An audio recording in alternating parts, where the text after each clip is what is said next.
Donc, depuis que la pandémie est arrivée ici, dans votre travail, dans la gestion d'une pharmacie, on n'avait pas idée jusqu'à quel point que c'était complexe, tout ce que vous avez dû mettre en place. C'est incroyable. Mais ça, c'est vraiment, par exemple, au tout début, là, ça en était étourdissant. Là, on avait des courriels de notre ordre, de notre association des pharmaciens propriétaires, là, à chaque jour, puis ça changeait presque à tous les jours. Là, ça s'est calmé un petit peu. Là. On dirait qu'on a pris un petit air d'aller, là, puis on a mis nos mesures en place, puis là, on s'en va, on surfe sur la vague avec ça. Parce que là, vous êtes combien là, derrière le comptoir dans le laboratoire? Là, présentement, habituellement, là, on est tout le temps 3, 4.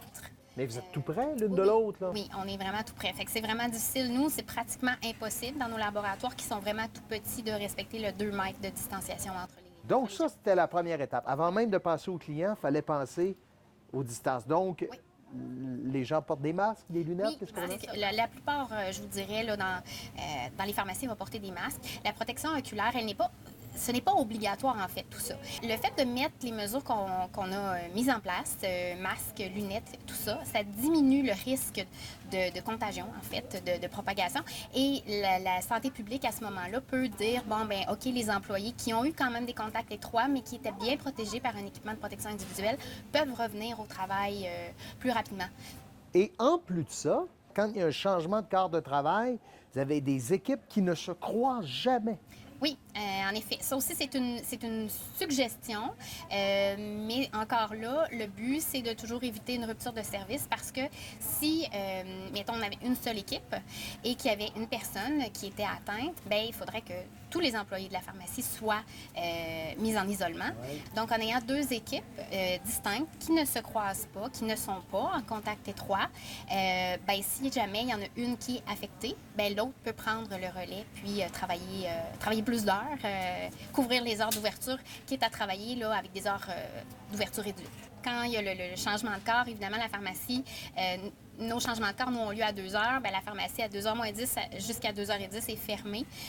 On nettoie. L'équipe qui est en place va nettoyer avant de quitter. On les attend. On est dans le corridor. On se fait un petit coucou de la main. Mais on va pas se toucher. On va pas se coller. Puis après ça, nous, on rentre et on redésinfecte pour être sûr.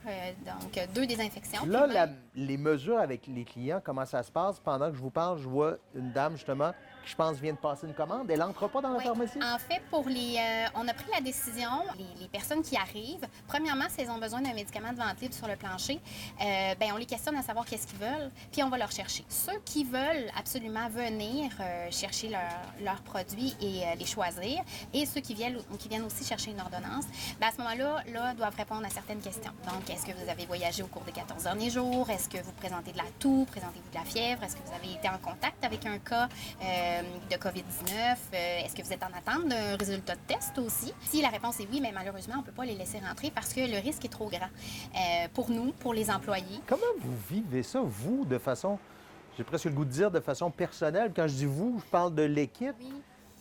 Ça doit être épuisant, ça. Ben, Puis quand on est propriétaire, puis on oui. met ça en place en plus. Là. Bien, c'est stressant. C'est stressant parce que, bon, c'est sûr que oui, on arrive avec des mesures. On sait très bien que, bon, c'est pour se protéger aussi. Je vous dirais que c'est quand même plus fatigant. Tu sais, on a l'impression qu'on force notre voix tout le temps. Des fois, même, les clients viennent avec, bon, là, la mise en place des plexiglas, masques, lunettes. Les jeunes ont de la misère à nous comprendre. Ouais. Mais c'est ça. Au début, même, les gens disaient, ben là, voyons donc, ça n'a comme pas de bon sens. Oui, il faut en mettre plus que passer. Il faut se protéger plus que passer. Est-ce que les clients savent l'apprécier? Je crois que oui. Ouais. Certains, oui. D'autres personnes, je pense que des fois, c'est dans c'est ça, la compréhension. Peut-être qu'ils ne comprennent pas pourquoi c'est si important. En fait... Tu sais, ça va dans les 2 sens. Hein? Tu sais, ça nous protège, ça les protège aussi. Ouais. Des fois, il y en a qui ont pas, qui comprennent pas, mais on essaie de l'expliquer quand même.